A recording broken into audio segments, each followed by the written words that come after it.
Hello and welcome to another exhibition match presented by Judgment Gaming. I am Jeremy Justice Waxman, joined as always by Owen Big O Batista. How are you doing? Can't complain. Alright, so we have a little bit of old and a little bit of new. We have a returning competitor in Goodlife. He's going to be up against a newcomer today in Deitis. So let's just go ahead and dive right into their class selection. I will start with our, I don't want to quite say returning champion because he did eventually lose, but he beat you, so that's got to count for something. Goodlife is going to be bringing Druid, Mage, and Paladin. His Priest has been banned out. And we're going to see a fairly similar lineup from Deitis on the other side. It's actually only one class different. Replace Druid with Hunter, and you got the lineup. So again, Mage and Paladin will be played. Priest has been banned. So to kick things off, we'll actually start with the side of Deitis, just because I have more insight into exactly what decks he is playing. The Hunter, he said Beast Hunter. I assume it's just going to be our normal mid-range Hunter affair, which generally traffics in beast synergies anyway. The mage will be a quest mage, so that should be exciting for you personally, I think, as a quest mage aficionado. So that'll be fun. The paladin, no surprise, is going to be a Murloc paladin. It's really the only, I would dare say, competitive paladin deck currently there, but it is still quite good even after the Murloc War Leader changes. The deck is still putting on very good showings on ladder, so we'll see if that translates to success for him. Interesting note, and I think you're going to enjoy this. His Priest has been banned, which is not shocking. A lot of people do not want to play against Rizaka's Priest. However, that's not what his Priest was. I don't know what to call it. It's not any of the normally established archetypes. He basically kind of described it to me as sort of a control mage with or control priest rather, with lots of taunts and stuff. So I don't know, maybe some hidden mind games going on, getting the ban kind of thrown at a deck that Goodlife probably could have handled. Yeah, I mean, possibly.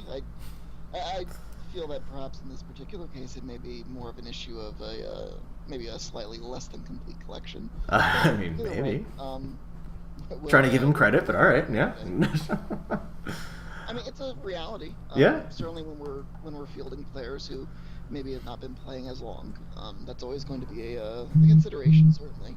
So yeah, but either way, we'll see how it pans out. Certainly. For Do sure. you want to give us the rundown for Goodlife's? Yeah, absolutely. I'm also going to go ahead and silence my phone so we don't keep getting interrupted by that. All right. So, on Goodlife's side, again, we have the Druid, which I'm going... If I remember correctly, the last time he played Druid, and again, this is a slightly different metagame, but it was Jade Druid, as opposed to any sort of token aggro, correct? Yeah, he tends to favor the slower deck, so Right. I'm going to guess that for each of those strategies, it's probably going to be the slowest, controllingest version Okay. of each of their respective strategies. Right. So for Mage, I would expect perhaps a Control Mage, or Okay. perhaps Tempo, since I do know that he's played that in the past. Mm-hmm. Probably Jade Druid, and then probably Control Paladin. So you expect a control paladin out of him. Okay. Mm-hmm. That is interesting. All right, so now we also have the potential of like a secret mage as well, which is probably, again, going just by ladder results, one of the strongest, or probably the strongest mage variant out there right now, but certainly not the only one. He certainly could be going for a control mage, which has a little bit more value in, say, a tournament lineup than it does just on standard ladders. So you could see that as well. So it'll be interesting to see. Now, again, we do have 2 out of 3 classes that are the same, but they very well may be different archetypes. Could be a Murloc Paladin versus Control Paladin, a Quest Mage versus either maybe a Control, a Secret, a Tempo Mage, and then the Hunter versus the Druid. So any particular matchups you're particularly, hoping we get to see that you'd like to see how they play out? Oh, I'm really going to be looking forward to the Quest Mage games. Okay. Well, so you're hoping multiple games, because, there's only multiples if he loses the first time. So, Owen's rooting against Quest Mage until it has to win. So he just gets to see as many games of it as possible. Yeah, I want him to lose a couple games with Quest Mage so Right. he can set up the reverse sweep. Okay, nice. Nice. I like it. I like it. All right, so I'm going to let our competitors know that we're going to be ready to start, but before they go ahead and get started, do you have a prediction? Um, I truthfully don't know a ton about Deitis's game, so just I'm gonna err on the side of the devil that you know. Mhm. So I'm gonna go ahead and side with Goodlife. Okay, I think that's fair. We've seen Goodlife play before, so I think it is. I agree, only fair that that makes some sense that we would be more inclined to look at him as our victor. So I'm tempted to agree with you. However, you never know. So because again, we really haven't seen a whole lot of Deitis before, so it definitely will be interesting to see how that goes. So I'm going to attempt to spectate both players right now, if Hearthstone will cooperate with me. Let's move over here so we can see Goodlife hand already. It is loading on Deitis' side. We should have it in just a moment. We do see what looks to be some sort of more controlling mage on Goodlife's side. There's a Doomsayer in the opening. I missed what he mulliganed away. Unfortunately, I did not see it either. But we'll take it as it comes. So I'm sorry. Did we just see Smuggler's Run from Deitis and his Murloc Paladin? That is a very unusual choice, but I am super intrigued by it. I am also intrigued. That's different. And I do apologize. It looks like something changed. We're not quite getting Deitis' hand. I will see if I can fix that. But in the meantime, I wonder if you can give our viewers some idea of what's happening in the game, Sure, so I can fix this. Sure. I'm actually experiencing a bit of a graphical error myself, so I actually have to step away for a second so I can actually jump back in. But it looks like his opening hand was a Gentle Megasaur, a Murloc War Leader, and a Tide Caller, along with a Smuggler's Run. So. Okay.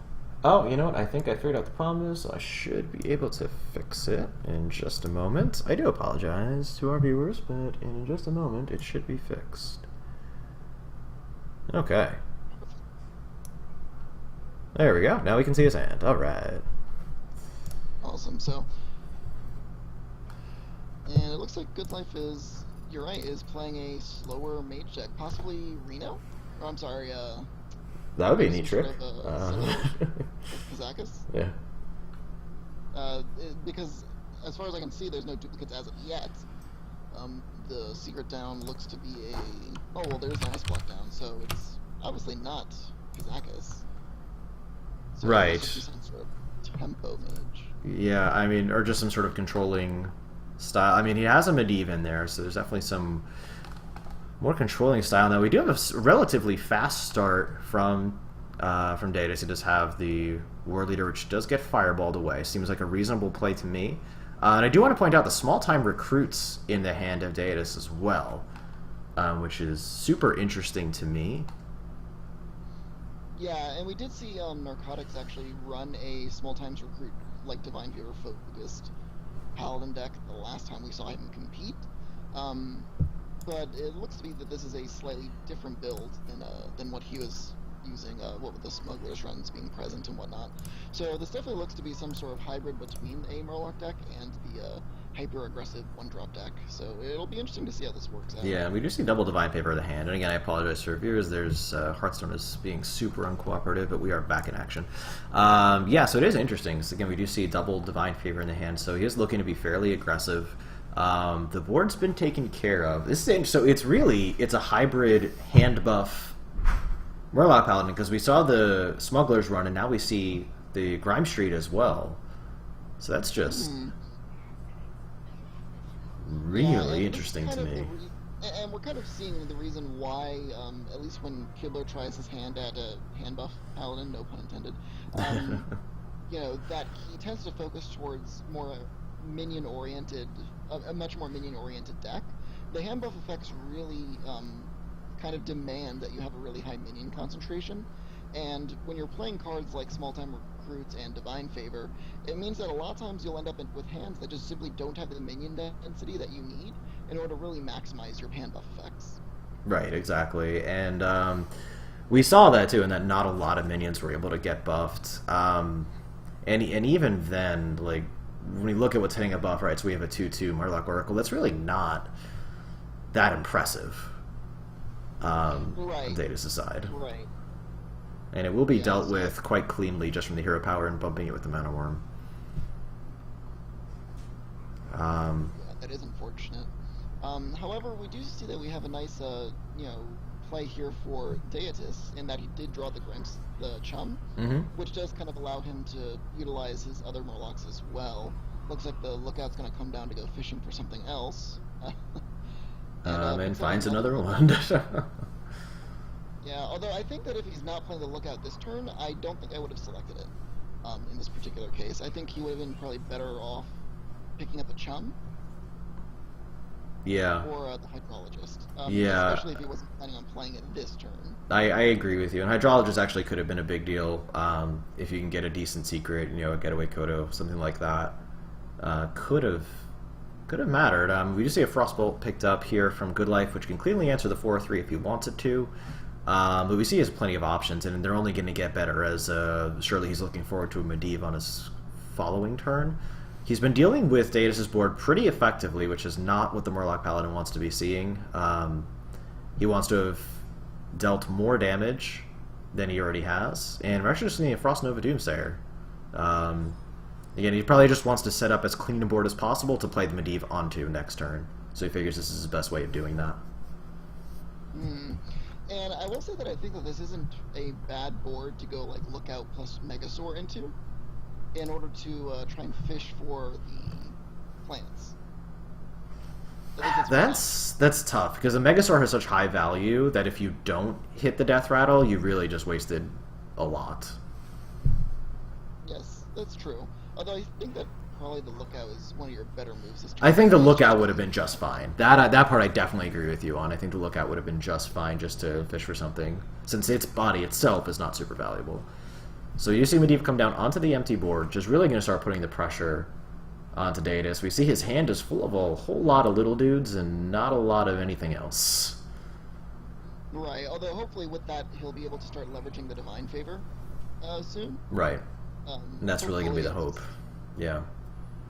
But when you're first starting to try to develop like this now on turn 8, it's a little iffy. I mean, to be honest, even with this particular hand, I mean, he's probably going to pick up the Hydrologist here, but with the I would Goodlife imagine. Seer coming down, this is actually going to be a somewhat difficult board for Goodlife to deal with if he doesn't pick up a Blizzard or a Flame Strike. So, going a little bit wide here, he may actually be able to get some value off this Megasaur, and we'll see Yeah. if perhaps Goodlife wants to try and deploy this Glyph to try and fish for one of the aforementioned AoEs. Right, and I do agree with you. I think Deitis played that turn as well as he possibly could have. I think that going wide there was absolutely his best play. It's just one large threat on the side of Goodlife, while Deitis still had a very comfortable life total. And then, of course, the Megasaur, the buffed Megasaur, I should say, sitting in hand. So we'll see what he decides to do this. He can easily clear 2 with the Firelands Portal and just attacking with Medivh. And that looks like that might be... Ooh, that was not a good result for him. Although the Dragonhawk is interesting. Yeah, for sure. I mean, it definitely projects a lot of damage, so that's certainly something to be concerned about. I'm wondering if Goodlife is considering going face for 7 points to try and set up lethal for the following turn. He could, although I think at the same time he also is probably wary of the idea of a Megasaur being in hand. And I think that's exactly his thought, so he's just going to see how much he can clear here. Yeah, and at this point in time, I think it's maybe a little bit too low on the rope to do the Glyph, but he's going to chance it anyway. Yeah, he's going for it. And looks like Greater Arcane Missiles will be the pick. And he gets a little Murloc of his own, just for fun. How adorable. So, we're going to get to see probably the Hydrologist plus the Seer and then the Megasaur come down this turn. And I think that this is perhaps going to be Deitis' best opportunity to try and climb himself back into this game. Yeah, we see Eye for an Eye, Repentance, and Getaway Kodo are I the... think I would take Eye for an Eye here. And he did. Yeah, and we see that Deitis Yeah. does pick that. So I think that was probably the best option for him. Not only does the secret fit very well into this turn, but if you can put the opponent down to a low enough life total, you could actually possibly snipe a win with it. And we'll see if he picks up the Flaming Claws of the Living Spores. Yeah, it's interesting. You got +3 attack, Poisonous, and the Death Rattle summon the plants. He does go with the Poisonous. perhaps concerned about the possible damage projection from the 5/5. Yeah, I would imagine so. And the funny thing is the Inquisitor can actually kill Medivh and live with 1 health. Because it's up to 8 health at this point from being buffed twice. So he actually will clear a lot there. Which is interesting because this is going to give Goodlife the opportunity to try and leverage those greater arcane missiles to try and possibly snipe out a few of these minions before they get the opportunity to do the thing. And that Pyroblast could really, really punish Goodlife if he does decide to get fancy with it. I feel like there's going to be a point where he's going to test for eye for an eye before just launching a Pyroblast up there. Well, the thing is that he does have Adiash in play, so he is incentivized to utilize... That is true. He is on his last charge of Adiash. That is true, but I mean, what are you doing if you do that, right? Because otherwise you're just using your 3/3 to clear a 2/3 and still die. Like, I don't think that's very good. So I think the arcane missiles, are probably better. Even there, like looking at this board, it's still not great. Yeah, and I may have waited on the Fire Blast to see if perhaps the missile hits the 2/4. Yeah, I 100% agree. He did get pretty lucky there, actually, sniping the Megasaur. That was a really, really good result for him. Yeah, that was huge. Because now it's actually put Deitis in a situation where he just had his board completely cleared. Yeah, I mean, he's got the 2N left. There's the eye for an eye, so it doesn't do a whole lot. Yeah, but now Deitis is going to be able to pick up a card, play this Divine Favor. And, yeah, I think he was right to Divine Favor before Megasaur, see if he can pick up another Murloc. I agree. Okay, and it's going to be a bit interesting because, unfortunately, he really would have rather have seen a fistful of Murlocs this game. Yeah,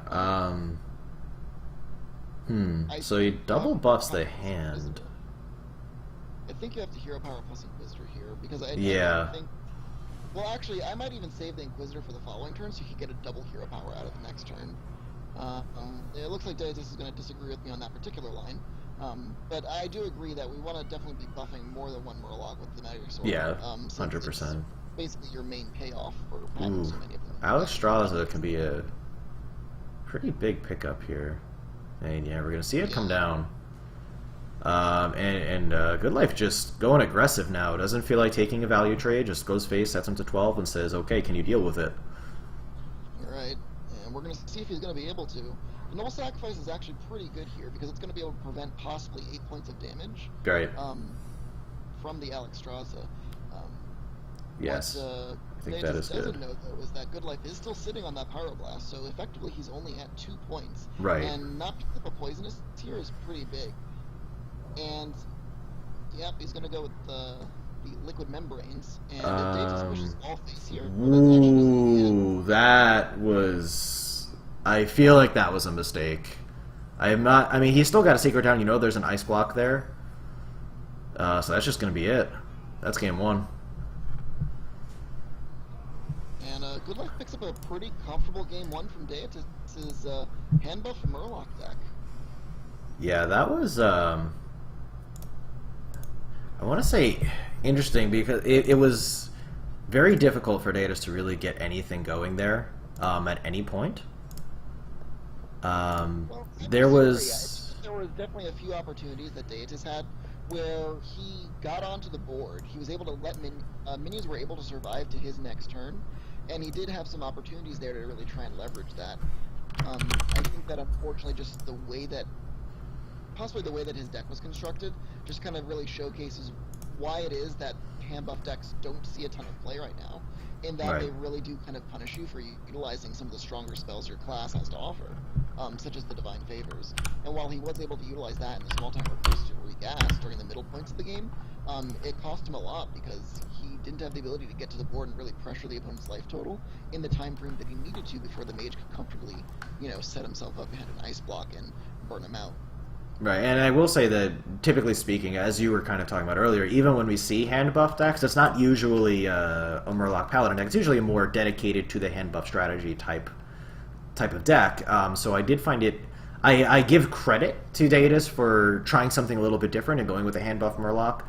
He was playing a lot of cheaper Murlocs to try to really just, you know, get like one or two good hand buffs off and flood the board in a way that your opponent can't deal with. So I do applaud his you know, attempting to innovate a little bit there on an existing archetype. But the only issue with that is I think Murloc Paladin has been around for so long that it's pretty, I want to call it a pretty well solved deck type at this point. As far as more or less what the optimal list is, you know, maybe one or two cards here and there, but it's pretty much been settled. But you know what? Without any attempts at innovation, we, you know, sometimes don't see things that end up being the next big thing. So, you know, credit him for giving that one a shot. We'll see if maybe it can put up a better showing a little bit later in the series. Yep, that's true. It did pick up a loss here, which means that we do have the opportunity to see it again in future games. So perhaps a less controlling strategy will be a little bit more susceptible to the board. Mage is known for its plethora of board clears, so perhaps it was just a poor matchup for it. Right. So it'll be interesting now against something like Jade Druid, for example. We're assuming that it's Jade, because something like Spreading Plague obviously punishes a deck that just wants to have a board full of small minions. But with the buffs, perhaps they can get big enough that they can deal with something like a Spreading Plague and, you know, put the pressure on anyway. So it should be interesting to see how that one goes. We'll see if we get an opportunity to see it. I'm sure you can let our competitors know that we're ready for the next one. Yeah, and we'll go ahead and let them know to get started. So we'll see if Deitis wants to continue with the Murloc Paladin. I wonder, because I think part of the benefit of that deck is some of that surprise factor of the hand buffs, you know, and seeing Murlocs being a little bit bigger than you're used to. So now that cat is out of the bag. So we'll see if that affects things at all. But we'll go ahead and go in here. It will be Goodlife's Paladin versus Deitis' Hunter. And as you suspected, it will be a controlling Paladin strategy. From Goodlife, we see an Ivory Knight and Wild Pyromancer, so two things that definitely say this is not an aggro deck of any kind. Most certainly. We see from Deitis here has queued up his Hunter list, which looks so far to be a pretty stock one. Pretty standard. The Fiery Bat is a little less than common, but certainly nothing, you know, so far out there. We do see a very slow current opening hand from Goodlife. Got a Primordial Drake, an Uther, and a Spike Ridge Deed. So currently nothing to do ever, really, for him. So we'll see what happens. Deitis is thinking a long time on his mulligan here. Hopefully it's just that he's thinking and didn't find some disconnect. Oh, there we go. So he does keep 3. And the thing is, too, though, with Control Paladin decks is that the decks are very top end, and your early turns are often just hero power pass, so that's not surprising to see a handful of cards that cost more than 5. Right, but this is the kind of thing that the Hunter can potentially really punish if they have a hand that lets them in the board early. Hydrologist on 2 is definitely a great draw here for Goodlife. Yeah, that was a huge pickup. We'll see how that plays out. That being said, though, Deitis does have the opportunity to deploy this Scavenging Hyena, which could definitely grow out of hand very quickly, especially given that he's on the coin, not Goodlife, which means it's going to be a full turn or two before that True Silver Champion can come down to try and contest it. Yeah, and I think this is the right play to just run in the Macaw now to let the Hyena grow, coin out the Alley Cat. This is, I think, exactly how you want to play that turn. And I mean, if Goodlife can just keep drawing like the one card he has in his deck that's on curve every turn, I think he'll be just fine. Picks up Hydrologist on 2, Acolyte on 3. You know, there was a Tavern Brawl like that, right? Where you pick up your on curve card every turn. Did we accidentally switch to that? Not this week. This week a different one. That being said, though, definitely a really strong pickup for Goodlife. I can't imagine that he's considering any other move, because I don't think that Hero Power plus Kodo is very strong here. There is a concern, though, that by deploying the Acolyte of Pain, it does really set up Deitis in a situation where he can grow the Hyena way out of proportion. He can, although it would involve giving Goodlife a lot of draws in doing so. Does it matter? Probably not. Because I mean, he doesn't know what's in Goodlife's hand, and I think that he would still probably be more than happy to do that to push in for an additional 6 points of damage. Right. Or so. Yeah, no, I think you're probably right about that. So, I mean, it's a possibility that perhaps just deploying the Kodo is No, he was hovering the Kodo and at the last moment decided to go for Acolyte. Interesting. Interesting. So I think if I'm Deitis here, I'd probably run in the. I think I would consider running in the Alley Cats after playing a animal companion, just to see if I can pick up a Leok or something. Mm-hmm. Yeah, looks like what he's going for. That's really good. The Misha's actually really good because it's going to protect the hyena for True Silver for at least a turn. For sure, and being able to trade in the 2 Alley Cat tokens are going to actually put the hyena outside of consecration range. Right. However, that Eldor is actually a pretty big. Oh yeah, that was good. I mean, he still got to push 8 damage with it, but that thing's going to have to try all over again to grow. Yeah, most certainly, and I think Akoto is going to come down as well. Mm-hmm. Yeah, so.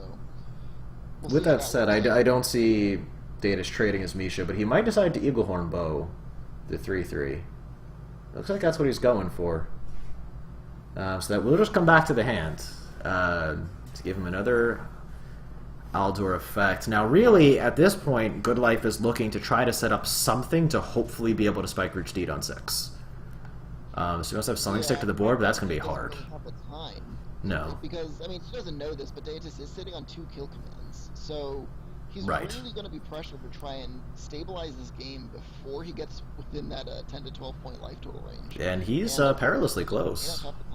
Yeah, I mean, he's dangerously close to this. I mean, he could Aldor the 4/3, but even there, that doesn't feel great. The thing is that he doesn't actually... I mean, just looking at the way that the combination works out, I think he actually may just be dead next turn. I think Righteous Protector is what you have to take here. Yeah, I agree, absolutely. But he goes for 2. So he's just hoping that the Doomsayer represents enough. 3, 4, 5, 6... Interestingly, Deitis would have to use either a Kill Command or a Tundra Rhino now on the Doomsayer to actually kill it. I think the Tundra Rhino is just fine. I don't think you need to waste a Kill Command. I do think you want that for the burst damage. I'm inclined to agree. I think that the Kill Commands are really valuable for burst damage. So not sinking them into a Doomsayer is pretty important. That being said, it may not necessarily be wrong to actually just ignore the Doomsayer. I mean, again, he doesn't know what's in his enemy's hand, but this is a situation where he doesn't actually have a lot of heal. And it looks like he's did not exactly sequence that. No. Best. No, he did not. Yeah. I think he realized that right after he did it. We saw a little hover there. With that said, this is still a fairly intimidating board. There is an Equality, but no Wild Pyro or Consecration to follow up on it, so that doesn't do a lot right now. Right, and it looks like the True Silver Champion is just going to come down and try and clear out the Misha, and Goodlife's acknowledging that this game is about over. Yeah, I think he sees where this one's going. So he's at 15, and we have... Yeah, that's game right there. Alright, so the series is going to be evened up at 1 game apiece. I'm sorry, did not mean to switch over to that team just yet. Alright, so... a pair of skill commands to close. Yes, exactly. The good old normal hunter win condition of I'm just going to throw some damage at your face. So very well set up there by Deitis. It did help that he had a pretty reasonably fast opening up against a very slow opening from Goodlife, and that's exactly where Hunter wants to find itself. So it really was the perfect condition for him to be able to find that win and get himself back even in this series. Most certainly, and evening it up is pretty huge, I'm sure, for himself to kind of get a nice morale boost going into the 3rd game of the set. So we'll definitely be looking forward to that. I think that this definitely was a real possibility that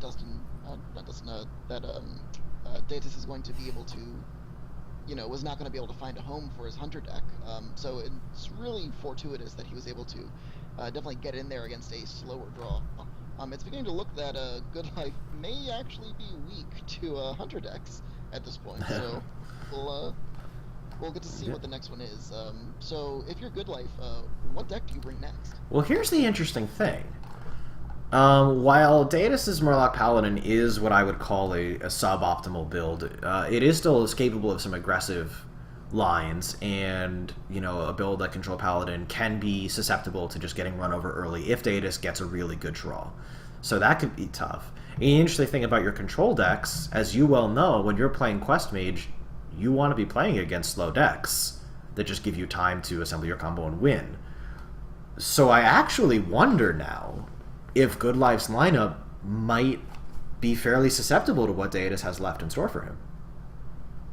It's a real possibility. I think that a lot of this will hinge as to whether or not Deitis is going to be able to find a deck for his Murloc deck to actually score a win against. Mm-hmm. Because I would venture so far as to say that I think that, assuming that Deitis has a competent build of Quest Mage, and that he's a somewhat competent player, I think that the remaining 2 matchups are actually fairly positive for him. I agree. At least 50% or better. Yeah. So I think a lot of this set will definitely hinge on whether or not Deitis is able to find a home for that Murloc Paladin win. Right, and I think if you have to pick one, I think it's probably going to be slightly more likely in the Paladin Mirror, just because of things, the Jade Druid's ability, things like Spreading Plague, Jade Behemoth, that might, just a lot of large taunts might be difficult to get over. So I think if you're going to do it, it's probably slightly more likely in the Paladin Mirror. So I agree with you, though. That's really what it's going to come down to, because I think the Quest Mage is going to be at least slightly favored against both of Goodlife's remaining decks. So yeah, it's just be a matter if Deitis can find that win with his hand buff Murloc Paladin. So yeah, definitely looking forward to that. Let me let our competitors know to go ahead and get started for their 3rd game. So yeah, it'll be interesting to see what each of them choose to bring at this point. Yeah, because it's really anybody's set. Mm-hmm. Oh, I 100% agree. Deitis' challenge is going to be finding that Murloc Paladin win, but the Quest Mage, as we said, is favored, so no matter what he cues that into, we feel like he should be in a pretty reasonable spot. So yeah, it went from, oh wow, Goodlife just crushed game 1 to, you know what, we actually have a real series here on our hands. Looking forward to it. So let's see these players queue up their decks and shuffle up and deal. Yeah, there we go. Alright, so they are getting into game now. Let's see what they're going for. So it's going to be Goodlife's Druid. There was a mistake made there, yes. Let's just clarify to the competitors the rules of Conquest. Yes, looks like Deitis accidentally...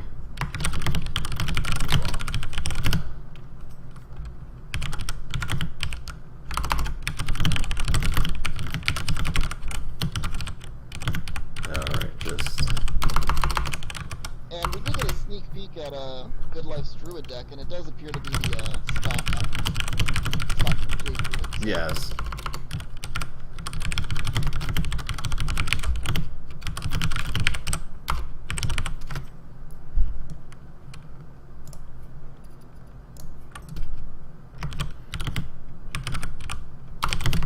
And this is a mistake that happens from time to time, especially when players are not familiar with the Conquest format. It is not exactly the most intuitive compared to other card games, I would say. Yeah. In that most other card games, you're playing one deck for a set of 3, so I can understand how sometimes the mistake might happen.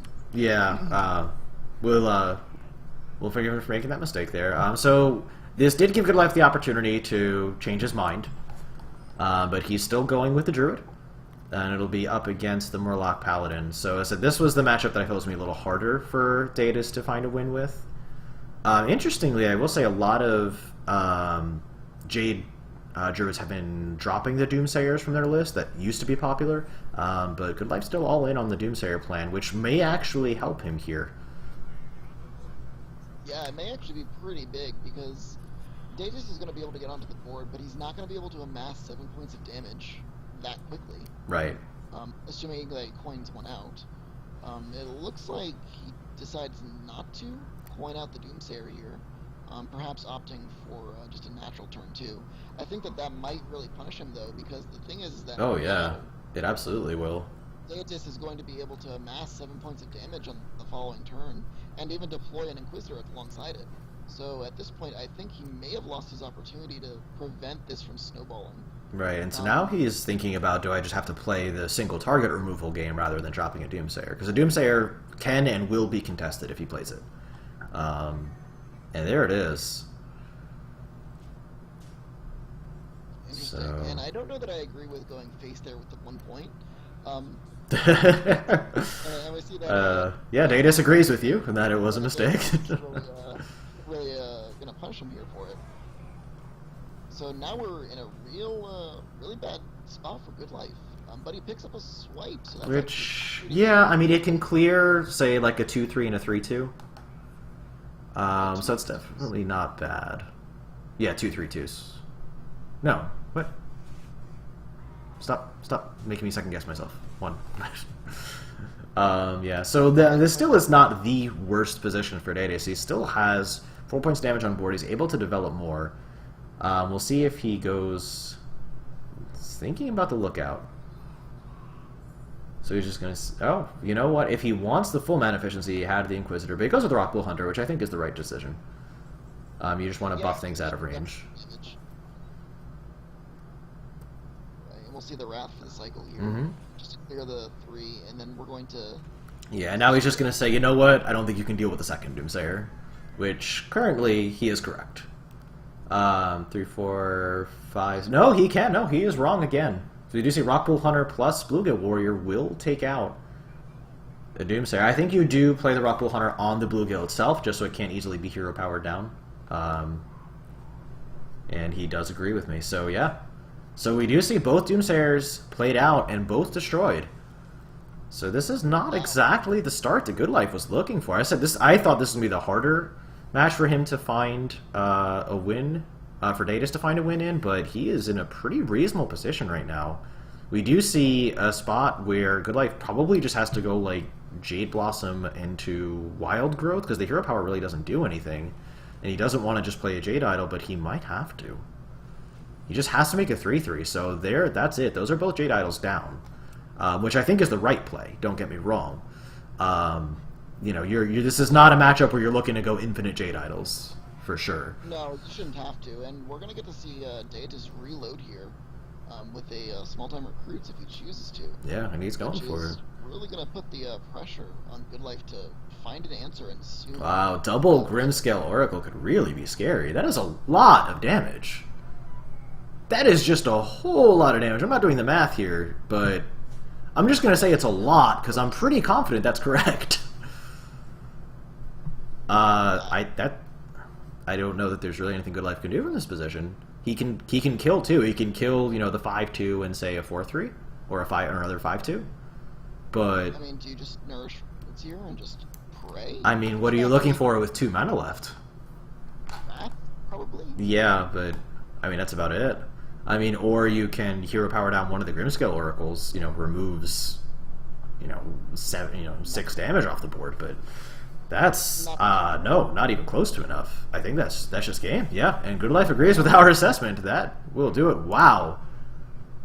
So, I think... enough, Deitis does pick up that win without drawing any of the hand buff elements of his deck. And that's exactly what I was just about to point out. So this is why we work so well together. I think that's extremely important to note, because it was when the Murloc Paladin deck was just doing Murloc Paladin things. And not worrying about trying to get too cute with the hand buff stuff. And that's when we saw it just run over the Jade Druid of Goodlife. And really fire on all cylinders. Oh, yeah. So now we have a real game, right? Because we have Goodlife playing a deck that is not favored against a Quest Mage. Playing, against a Quest Mage deck, which is by and large one of the more difficult decks to pilot in the current standard metagame. Right, so, exactly. There's a really big margin of error for how to play Quest Mage. It's not the easiest. So it'll be really interesting to see if Deitis is going to be able to successfully navigate the series. Because if everything goes according to plan, he is favored in this last matchup. Right. And conversely, we have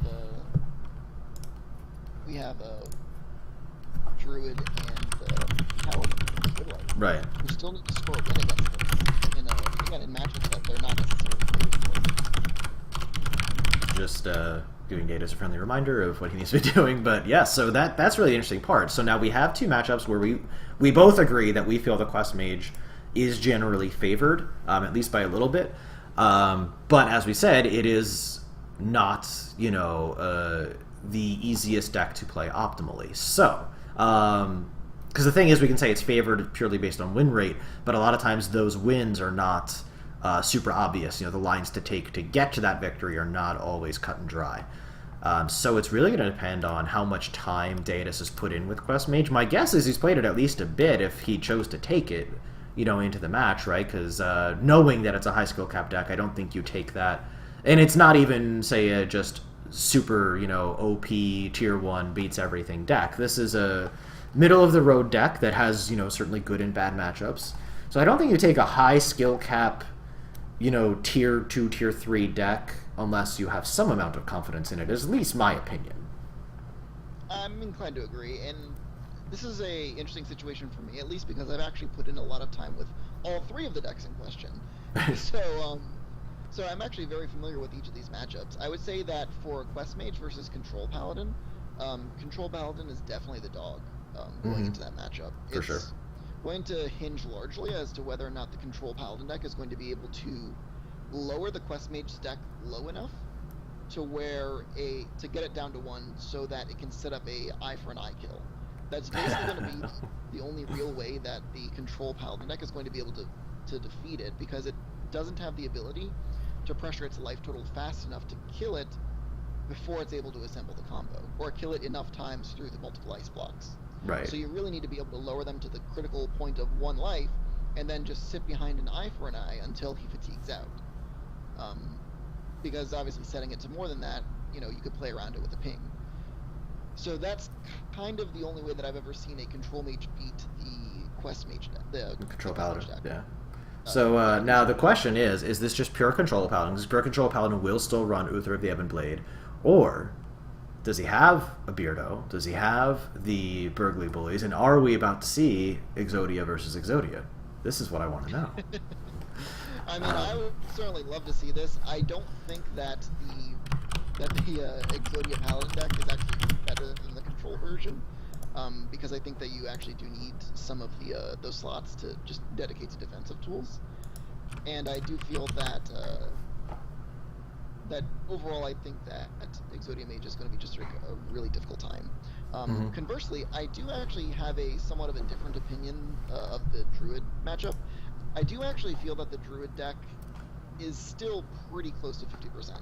I do know that the general consensus and wisdom is that Quest Mage is favored here. I don't actually agree with that. I found that playing Quest Mage against competent Druid players, my win rate generally, and again, I consider myself a competent Quest Mage player, my win rate generally hovers around like 48 to 47%. So I actually do think it's very slightly favored in the Druid's court, presuming that both players are of approximately equal skill level and the decks are built competently. But again, we have not seen Deitis' Quest Mage deck just yet, so we don't actually know what style it is, whether or not it's the true Exodia or if it's Giants. Right, and that is true too. My guess is it's the Exodia. I know the Giants has kind of fallen out of favor just because if your opponent, sets up a taunt before you go off, you still have to spend your time trying to clear that. Otherwise, you just kind of don't have a win condition. So the Exodia, Antonidas, Sorcerer's Apprentice, Molten Reflection has certainly been more favored. But we will see. And I agree with you that as people realized how to play Jade Druid versus Quest Mage's win rate did drop. It was a matter of the Jade Druid players' mentality changing and realize that, no, I'm not trying to play for the super late game to create 11-11s and 12-12s. That I need to be the aggressor in this matchup. I'm not really looking for value trades. I'm looking to push damage.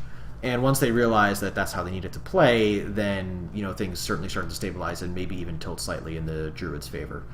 So that'll be an interesting one because that will require a lot of insight, I think, and talent on both players to see where that one goes. But again, remember, even if Goodlife does win that one, he still has to find a way for Control Paladin to beat Quest Mage, and that's going to be tough. So just based on what you said before we started, you want Goodlife to queue up the Druid so we can hopefully see as many Quest Mage games as possible, right? Yes. Okay. I also think this is Goodlife's best chance to actually score a win against it, so... Right. No, I agree as well. I let our competitors know to go ahead and start, but I agree. I think you do queue up the Druid first, try to find your win, and try to get yourself back in a winning mentality before taking on the pretty unfavorable task of trying to beat Quest Mage with Control Paladin. But we'll see which way he goes, and looks like he agrees with us. Although he doesn't necessarily know, to be fair, that he's up against Quest Mage. He doesn't know what style of Mage Deitis is playing. We know. Goodlife doesn't. So either there's a graphical glitch. No, that was just a very quick mulligan everything except Jade Blossom from Goodlife, which I didn't see what he mulliganed away. But I did. Oh, okay. Deitis has a crystal runner in his hand? This is interesting. So What's going on? looks This is like tempo quest deck. this is some sort of hybrid secret quest mage. It's Okay, well this just turns everything I just said on its head. yeah, it sure does. Kind of deck that I was expecting to see. Huh. Okay. So Deitis doesn't. I don't know what his deck is trying to do, but it appears that it's some sort of tempo deck that's trying to just, I guess, leverage the quest for damage. I guess, or he's just looking to have two separate win conditions in one deck. I mean, both are acceptable. Minion damage is a way to win the game. This is true. Okay, and it looks like he's just going to try and use the coin to get the Tempest into play. And push damage with the Mana Worm. I think I might have personally taken the line to go Mana Worm plus Quest. That's what I was thinking. And save the coin. And save the coin for later. This does play into Swipe. Yeah, the swipe was a very clean answer there. Arcane Explosion's probably not very exciting. Probably not. The Mana Worm's going to likely come down here. We'll see if it actually plays into a Nourish if Goodlife picks one up. He does not. So now the question is, now that he sees the quest, he has to decide if he wants to continue his ramp plan or if he wants to try to go on the board, and he wisely, in my opinion, is going to try to go for a little bit more board presence. And we see some elemental synergies. What is going on? I am confuzzled. Okay. I will say. Alright, so we're going to see a Flame Geyser here likely setting up for the Steam Surger. Right, yeah. Yeah, the Flame Elemental will come down as well. This is... I was... Even if I didn't 100% agree, I was understanding Deitis' plan, you know, to... that he just wants, you know, kind of a hybrid deck between Secret Tempo Mage and Quest, but then the Elemental synergies, too. I gotta say, I feel like he might be trying to do too many things at once. That being said, he is playing into this Arcane... Goodlife is playing into this Oh my goodness, no, I mean, by a lot. So now we'll see, though, does Deitis value getting the activation on Steam Surger, or just getting the good effect off Arcane Explosion? Arcane Explosion is too strong. I agree with you, but he might disagree. Oh, here we go. Yeah, no, I think it's the right play. The Surger is still a decent body at 5/4, even if you're not getting the activation on it. I agree. I think you just have to take the value of the Arcane Explosion here.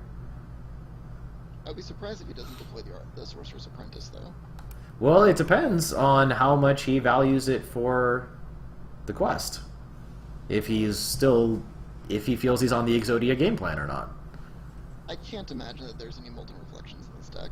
I mean, you might be right. And we do see, on turn 5, the Primordial Drake coming down, as it does. Well, there's Antonitis.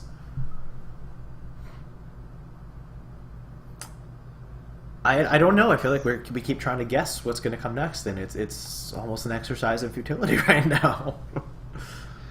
I mean, it's certainly amusing. I will say that Goodlife is running out of cards as of right now. Well, as you say that, Ultimate Infestation comes into hand with only one turn to go to play it. Yeah, so it's going to really regas him for sure. So, yeah, that was a good play, taking the value there. MC Tech just for tempo. Yeah, it's still looking like a pretty good board state for Goodlife, especially with UI in the hand. So I imagine we're going to see some fishing with Glyph. I mean, it's a possibility that the Glyph could actually just get him there. So, I you never mean, know. just go infinite with Glyph. I don't know why you would ping first before playing the Glyph. Yeah, I definitely would just... Okay, so I'm not really sure what exactly he's intending. I'm not sure if he did either, because he's still hesitating on his next play. Alright, so there's the Glyph coming down. Firelance Portal's definitely not bad.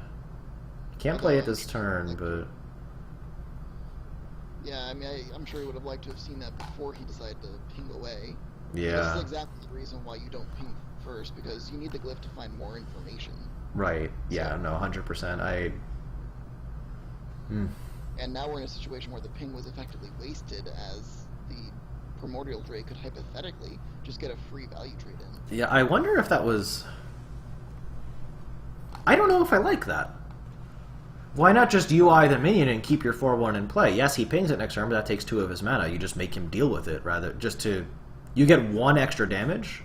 I don't know, I might trade 1 damage for 2 mana. With my opponent. I mean, it also may be a case where he just doesn't feel that it matters. I mean, maybe, but I don't think that's ever a great way to look at things, you know. You should always be looking for the optimal play, even when you're ahead, but... yes, that portal does come down, and he decides he has nothing else to do other than do 1 to the dome. And now... Flame Geysering plus ping to clear the board.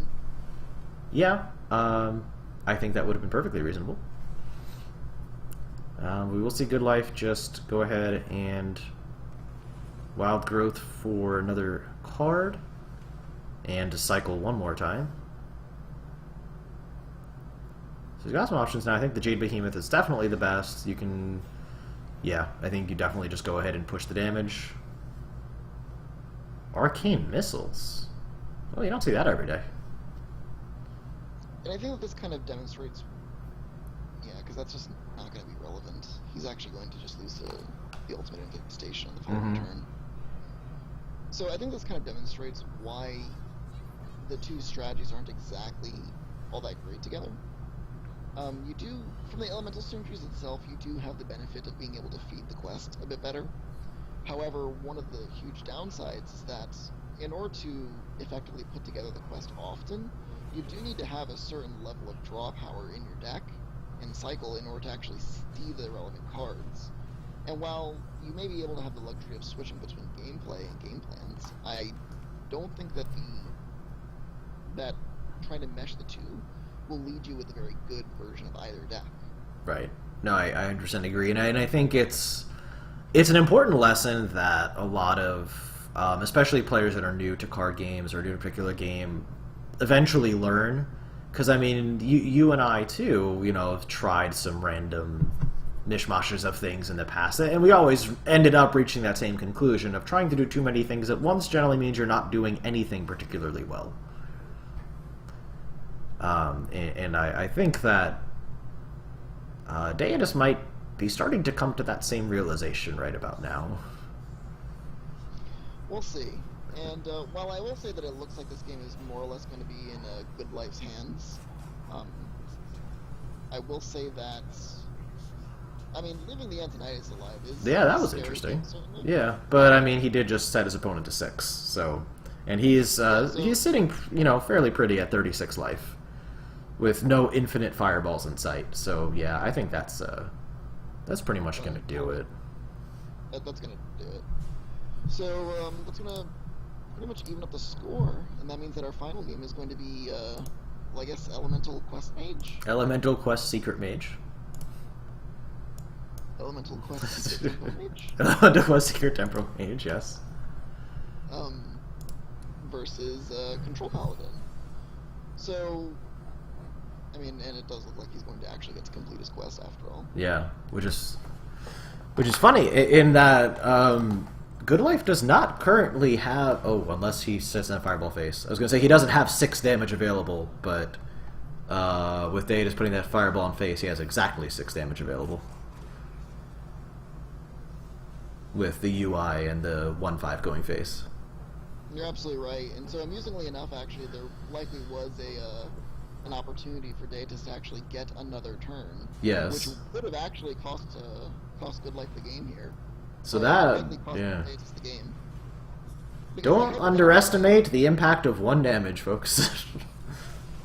Yeah, well, because hypothetically, right, in the world where he fireballs the 1/5, on the following turn, he's sitting on Archmage and Deitis, plus a one attack minion. He can Right. go face for 5 points of damage, plus fireball him for 6, so it's 11, and then time warp for the following turn. And then on the following turn, he has 17 or 18 points of damage. So that's 20. Was that 29? Still not quite I enough, don't- but Not quite enough, but very, very close. a much closer game, yeah. I'd say it's within 5 or 6 points of life, which means that depending on the texture of what Deitis' next few draws look like, there's a very real possibility he could have won that game despite everything. Right. Yeah, no, that... Interesting. I thought for sure he was going to fireball the 1/5. It looks like he thought about it. Yeah, I mean, that's the thing is that if Goodlife can't kill Deitis on that turn, more than likely he has to kill the Antonitis. Well, Right. he can't kill it, so he's probably silencing it. Yeah, silence it for sure, but it's still a 5/7 after being silenced. You know, it's not nearly as And he was still, impressive, but and he's still sitting on 2 fireballs. So Yeah. Again, like depending on the texture of the draws, there's a not zero chance that Deitis could have actually won that game. yeah, it wouldn't have been easy, but there was some world in which it may have been able to happen. So yeah, Yeah, there was an avenue. Yeah, for sure.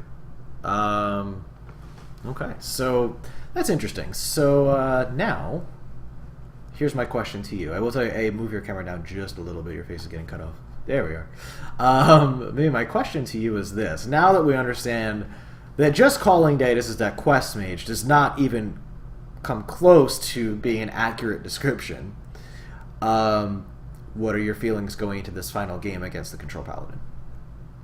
I think Control Paladin's favored. Funny how that swings things.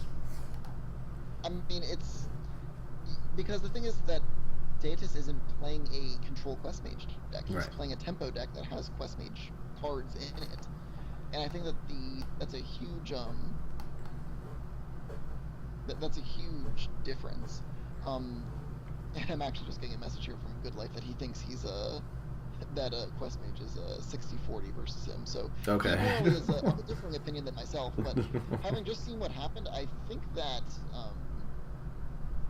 I honestly think that his tempo quest mage deck is probably the dog going against this paladin deck, because while the paladin isn't going to be able to pressure him particularly well, I think that he's going to be able to more than adequately handle the early aggression that his deck is going to launch, and then from there he's going to be able to overwhelm him before Deitis is able to assemble the combination of cards to actually infinite out the game, or even Right. generate a high enough tempo turn with the time warp to close it out. Right, and to be fair, we don't know if Deitis is even running the full Exodia combo. We don't know if Molten Reflections are even in the deck. We didn't see them. They might be there, but we didn't see them. So this might just be a more sort of tempo-based quest mage, which is not something we're accustomed to seeing. But yeah, I agree with you. If he's just doing some more sort of doing some things on the board early, but not a lot, which seems to be the case, that's something that Control Paladin can handle fairly easily, and without that blowout turn of, okay, I win the game thanks to my quest, it might not be enough. I guess we'll have to see. So with that, let's go ahead and let the competitors know Yeah. that they can begin. We'll see if my prediction is correct, but I do think that Goodlife actually may have this, have this in hand. I think there's a very good chance he's going to walk away from this the winner. Yeah, I think given Deitis' choice in deck construction, it takes what we felt originally was going to be a very good matchup for him and suddenly turned it into something that could be a whole lot more difficult. So we are going to go ahead into Game 5. This is the deciding game, match point for both players. And yeah, this is going to be super interesting now. And we see a very reasonable hand from both players. It looks like both of them insta-keep.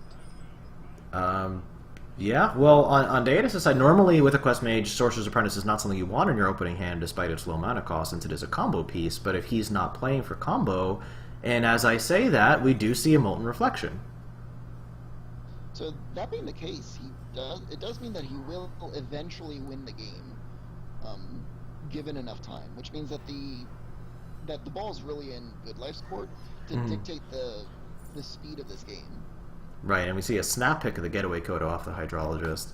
Now again, normally Coin Hydrologist is not necessarily something that you want to be playing, but Goodlife again recognizes that he wants to be the aggressor here. He has Coin 2-drop into 2-drop into 3-drop, so he's going for it. And I think that is the right call. Yeah, and I think he really just has to. He has to be able to push damage. Now, I think that the correct move here is actually just to push face with the 2-drop and force Deitis to trade in. Because the reality is that you need to be the aggressor, so I actually don't think a trade is correct here. And it looks like Goodlife agrees and actually pushes the 2 damage. Oh yeah, no, if he had coined out his 2-drop only to trade into the other 2-drop, then I think definitely something would have been way off. So we see Mana Bind come... Could actually be really important later. Yeah. I almost wonder if there's a... I almost wonder if there's a Frostlich Jaina in this deck. There's a not zero chance there is. Yeah, I mean, Water Elemental's pretty good here. Equality could be a big deal. It seems to be... It does set up an easy clear, though. So does he just run out the Aldor and then drop a Repentance and just see what happens? Looks like it. He's going to take the draw off the Acolyte. And I think that kind of play might be a little bit too greedy for the kind of game this is going to be. I think that you really have to, identify that you're going to have to be the one to attack. I don't think that... Okay, and it looks like a Getaway Kodo for Deitis is going to be joining his hand, which means that he actually does have the luxury of being able to deploy the Sorcerer's Apprentice if he really wanted to. Although it looks like a pair of Mana Worms plus the Getaway Kodo is going to be what he goes for. Yeah, and I think that's fine. And he's just going to go ahead to try to freeze the 3/3, which seems fine to me. Yeah, I don't... At this point, now that we know that Molten Reflections are in his deck, he knows already this is a more controlling Paladin. He has to see that despite the 8,000 different things his deck is capable of doing, that going for the full Exodia combo is probably his avenue to victory. And I don't really agree with that consecration there. I think it would have been better to trade in the 2/2 into the Mana Worm first. Yeah. So that way he's only adding a... Oh, well, he does have the Repent, so he figures if he replays it, it'll just be a 3/1. So... Which I think is fine, actually. Yeah. Yeah, I think that's okay. And we will go ahead and play right into it. Can't be too happy to see that. No, I imagine not. And actually, this is going to set up Goodlife in a situation where he actually is going to be able to take the board after this Acolyte trades into the 3/1. Right, and if he really wanted to get cute, he could even Aldor the 3/1 first the Acolyte lives. I don't think he... Oh, I was just kind of kidding, but... well, there aren't really any better targets, and you don't want to put the attack into board. Right, and he just wants as many draws as possible. For sure. You actually need to find your relevant attacking minions. Right. And he will just go ahead and punch face with Rallying Blade. Which I think was the right move. Oh yeah, no, I have absolutely no problem with that. We do see something like maybe Flame Geyser paying after the Arcane Intellect if he doesn't draw anything else. Yeah, I think that's completely reasonable. Mm-hmm. And it looks like, I think that picking up that Arcane Intellect was actually pretty big. Because otherwise he would just be falling behind in card draw. He does need to find relevant cards and quickly. I think the Curator's going to come down here. Yeah. Nice yeah, size for body. sure. We'll see if Deitis gets a little antsy and polymorphs it before the big 8-drop turn for the Tyrion. Right. Yeah, and he is thinking about it. Yeah, there he goes. Now, I have a real problem with that. I will say this, because in this kind of deck, you know there are going to be bigger threats. A 4/6 is... You know what, though? It's also partially because of the fact that Goodlife has been so effectively pressuring Deitis' life total that a 4/6 is normally not the biggest problem, but already down to 16 life on that turn, he felt that he had to take it off the board. Yeah, which is really going to punish him because now Goodlife's going to be able to deploy this Tyrion Yeah, uncontested. which he has really no answer And, to at all. and I'm sure that Deitis is really kicking himself right now. And another downside to the deck construction that he has here is that normally Archaeologist helps ensure that you'll have at least a couple turns, because it'll pull either a ice barrier or ice block. And I don't know what the texture of the remaining secrets in his deck looks like, but Right. given that he's drawn 2 mana binds, I don't know that the Archaeologist actually. I don't know that he actually has a Yeah, an ice block or something. Yeah, which would be really. Now the fun part here is if Arcane Missiles pings both 2/1s, then he can vaporize to kill Tyrion, but that didn't quite work out for him. Not quite. Got one of them, not both. The poor thing here too is that even if you vaporize the Tyrion, you're only really saving yourself 1 point of damage. Because Right. then he just picks up the Ashbringer and hits you anyways. Yeah. And at this point, I would actually say that I think that he just might be too low of a life total to effectively mount any sort of real defense here. I feel like if Ice Block was in his deck, Arcanologist would 100% be the play here. And the fact that he is not playing it makes me think that there is no Ice Block in this deck. Or Ice Barrier, for that matter. Yeah. Which would also mean, interestingly enough, because we saw the Cabal Crystal Runners, that he was running Crystal Runners with only 2 secrets in the whole deck. I mean, I imagine he has other secrets, perhaps like Counterspell. Perhaps. Although we've, so far, only seen Mana Binds. And he is now down to 2 life. Not a good place to be. No. Not what you want. I don't see any way out of this. There is no way out of this. He could freeze the Tyrion, but there's still a weapon on the other side of the board that he has no way of stopping. He would need the secret from Arcanologist to actually do it for him. Yeah. I just wanted to play the Arcanologist just to see what happens, but that's it. The Antonitis is just going to be a show card if he plays it, especially after playing a spell.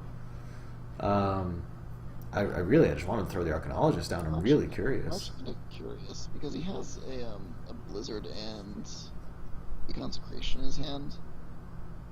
So is there any way that he could have? Well, he can't stop the weapon swing. Well, I mean, I'm just wondering if he could have actually used Time Warp this turn. Well, I mean, the Blizzard's still going to cost 6 mana. Yeah, there's no way to discount that, unfortunately. Yeah. So no, that's game. Interesting. So, going from a point where, admittedly, before we saw the deck, we thought Deitis was actually in a pretty good spot to win this one, to win the series. Then we found out what he was actually running. We'll see the Vaporize come down. Obviously, that won't really matter a whole heck of a lot. And funnily enough, this is actually largely because he polymorphed the Curator. He got Right. antsy about it. Because had he been able to polymorph the Tyrion, he would have been able to prevent the Ashbringer from killing him on the backswing. Yeah, exactly. So, But yeah, wow. So that'll do it. It. Well, that was super interesting. We saw a lot of unusual strategies coming out from Deitis that almost panned out for him. But yeah, the diluting of the Quest Mage really came back to haunt him in the end. If that was just a straight normal Quest Mage deck, we have to feel like he probably would have been in a pretty good position to take the series. Yeah, wow.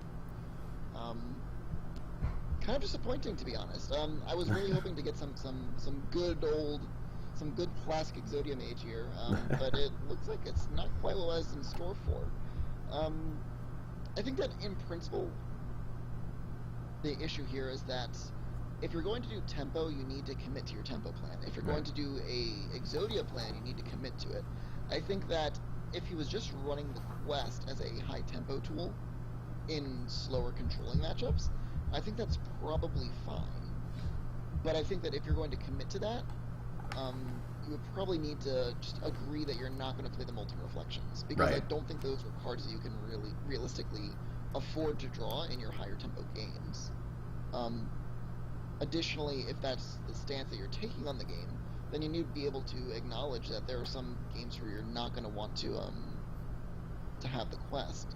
So I think that ultimately, if I were to look at this again from Deitis' standpoint, I would look at this as a learning experience as to how to, you have an idea here, right? The idea of utilizing your tempo, your time warp as a tempo tool as opposed to a combo tool, which I think is not bad necessarily. I think that, there's nothing higher tempo than taking an extra turn. Right. But I think that you need to be able to look at the card choices in your deck and identify which cards are actually performing the job that you want and which ones are not. So I think that cards like Mana Bind are probably not the kind of secrets that you want in this kind of deck necessarily, or at least include some copies of like Mirror Image to, again, provide higher tempo moves. Mirror Entity? Counter spells too. Mirror Entity, I'm sorry. Right, okay. Well, I mean, at that point, though, I feel like if you're going to be doing all that, you're probably just better off playing full Secret Mage. That's a real possibility, yeah. But assuming that you want to move forward with this experiment of what Deitis is trying to do with the Mage deck, I would definitely consider cutting the Molten Reflections and maybe moving more towards a Giants variant that's, maybe trying to utilize like Arcane Giants as opposed to Molten Reflections. Right. And see if you can go anywhere with that, because I think his deck is probably better set up to take advantage of an extra turn that way, since he's already pressuring his opponent's life total. So, but either way, big thank you to both the competitors for joining us tonight, I think, unless you had anything to add. Other than that, if the viewers randomly see me smiling, it's because I'm just watching your head get slowly further and further off the screen, and it's amusing me. Anyway, no, I mean, I think we about captured what happened here. Credit to Goodlife for sure for picking up his second Judgment Gaming win, especially after being down 2-1. After halfway through the series, so definitely credit to him, and a big thank you to Deitis as well for participating for the first time and for giving us some different things to look at, other than just what we're used to. I will say again, let this be a lesson to you kids at home. Your deck is trying to do too many things at once. It's just not going to do anything. So let that one be your takeaway here. But yeah, for sure, big thank you to our competitors. It was a very entertaining match, much closer than I think it looked like it was going to be at certain points. So I had a whole lot of fun with it. Really glad that we got to do this, and we will be coming back with another match. I think our plan was to take the loser of this match, which now in this case is Deitis, and pit him against our other most recent I don't want to say loser, let's say not victor, from our other match in Watchers. We can do a kind of loser's bracket kind of deal. So we're going to make sure that both players are up to it. I believe they will be, but we will double check. So if possible, that will be our next plan going forward. This is not really a tournament structure, but it's kind of a little make your own tournament as you go kind of deal. But it should be a lot of fun. Because I personally, I think, it's one thing to say, okay, we saw our winner, they won, let's bring them back, and having the returning champion is cool.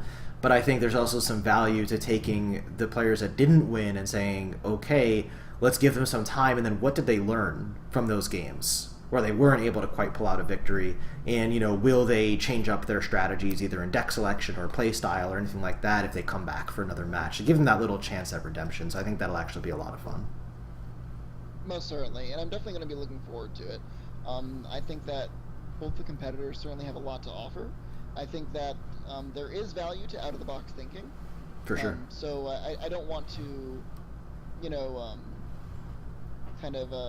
shame players for bringing unusual deck choices. Oh, no, I love it, actually. I think it's great. It's great. It's awesome. And I really enjoy when players do take time to experiment, because I think that this is the kind of format that really gives us the opportunity to enjoy that, where it's relatively lower stakes, and we get to really kind of see the real gamut of what some of these classes are able to do. Right. I just hope that perhaps we can take this as a learning experience to perhaps try to better refine what it is that you're trying to do before queuing it up against a competent opponent. So that being the case, I'll definitely be looking forward to our next round. I'm hoping that Deitis and Watcher agree to return, I think that it would be a entertaining match if nothing else.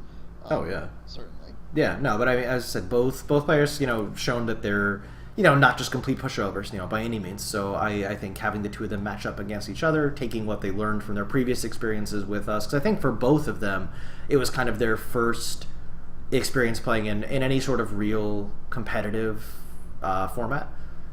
So I think that having that first one out of the way and going into your second one, I think there's a lot to.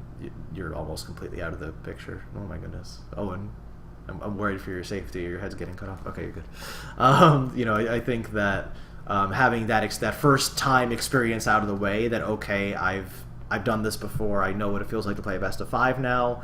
I have a little bit more knowledge going in, and to kind of see where that takes them. So yeah, definitely looking forward, as long as they are both up for it, which I think they will be. But looking forward to seeing what we can get from that. So that will do it for today. As always, do not forget to follow us on social media. So the accounts are listed below. And with that said, too, our matches are not really limited in who can participate. If you or someone are interested in having a showdown either with one of the players that's already been on, or if you have a friend that you kind of want to take on in this format, and have that full kind of broadcast experience to kind of, say, I'm better than you, I can beat you, and I'm going to prove it. We are absolutely happy to hear from you. So please feel free to get in touch with me on Twitter. Again, it's at JDGJustice. It's probably going to be the easiest way. But absolutely, we'll be happy to kind of host matches for any of you who might be interested in coming on and having a showdown. So that will do it for us for tonight. However, again, don't forget to follow. Give us any comments, anything that you'd like to see as far as future content. We are always happy to interact with you guys on social media, through the website, or anywhere else. Awesome. Well, with that, on behalf of Judgment Gaming, thank you, and have a great night.